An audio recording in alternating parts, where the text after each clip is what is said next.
طارق جمیل،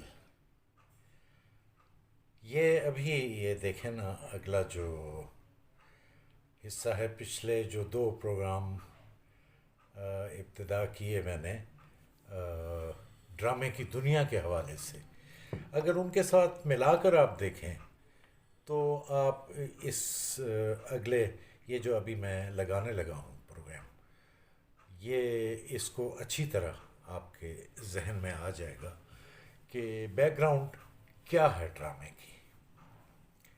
تو آئیے دیکھتے ہیں. اسکرپٹ رائٹر سے چلتا ہوا ڈرامے کے ہدایت کار کے ہاتھ میں پہنچتا ہے اور وہ اس کا مطالعہ کرتا ہے. پھر وہ اس کو ویژولائز کرتا ہے اور اس کے ذہن میں وہ چلتا پھرتا لوگ اور سچویشنز اور وہ دکھنا شروع ہو جاتا ہے اسے. اور کرداروں کو پڑھتے ہوئے اور ان کی بات چیت سنتے ہوئے اور ان کو کانفلکٹ میں مبتلا دیکھ کر وہ تصور کرتا ہے کہ یہ کردار فلاں ایکٹر کرے تو بہت اچھا ہوگا، یہ کردار فلاں ایکٹر کے کرنے کا ہے، یہ کردار فلاں اداکار یا اداکارہ کے کرنے کا ہے. اور یہ جو میں نے تصور کیا ہے، یہ جو میں نے کنسیو کیا ہے، تو اس کو میری آنکھیں، اب ڈائریکٹر کی آنکھ کون سی ہوتی ہے؟ اس کا ڈی او پی، یعنی اس کا کیمرہ مین، جو ڈائریکٹر فوٹوگرافی ہے اس کا، اس لیے کہ اس نے جو ویژن اپنے ذہن میں کریٹ کیا ہے کہ یوں نظر آئے گا مجھے اپنا ڈرامہ اور یوں چلتے پھرتے کردار نظر آئیں گے، تو اس کے لیے اداکار اور ڈی او پی دو. اب اسے اپنے دست و بازو چاہیے ڈائریکٹر کو، تو دست و بازو کے لیے جو اسسٹ کر رہا اسے،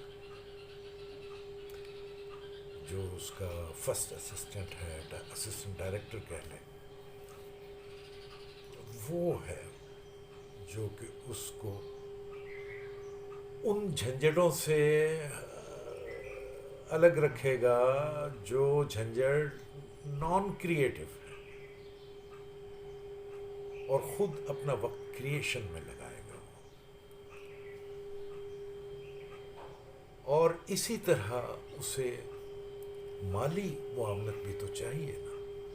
یہ سارا کچھ کیسے کرے گا؟ کیمرہ کون ارینج کرے گا؟ لوگوں کو پیسے کون دے گا؟ شوٹنگ پر آئے ہوئے لوگوں کا خیال کون رکھے گا؟ انہیں ایک شوٹنگ پہ پہنچائے گا کون؟ وہ کپڑے کیسے پہنیں گے؟ وہ دوپہر کا کھانا بھی تو کھائیں گے، ان کو انٹرٹینمنٹ بھی چاہیے اور وہ پیسے بھی مانگیں گے. یہ ساری چیزیں کون مہیا کرے گا؟ تو یہ وہ فائنانسر یا پروڈکشن ہاؤس مہیا کرے گا. لیکن ذہن میں رہے کہ عام کسی بھی کاروبار میں پیسہ لگانے والے سے پروڈکشن ہاؤس میں ڈرامے پر پیسہ لگانے والا یکسر مختلف ہوتے ہیں. مقصد تو ایک ہے کہ یہ پیسہ لگایا، یہ پروڈکٹ تیار کی اور اس کے ذریعے منافع آنا چاہیے. لیکن ہر کوئی یہ سینہ یا جگر نہیں رکھتا کہ وہ ڈرامے کے اوپر پیسہ لگا دے. کیونکہ جو آدمی ڈرامے کو نہیں سمجھتا، اس کو تو سمجھ ہی نہیں آئے گی کہ یہ پیسہ کیوں لگایا جا رہا ہے. وہ تو روئے گا، چلائے گا، چیخے گا. لیکن جو ڈرامے کو جانتا ہے وہی تو پیسہ لگائے گا. تو اسی لیے یہ ایک ایسی لائن ہے کہ چلیں کل بات کو جاری رکھیں گے. ٹھیک ہے؟ اللہ حافظ.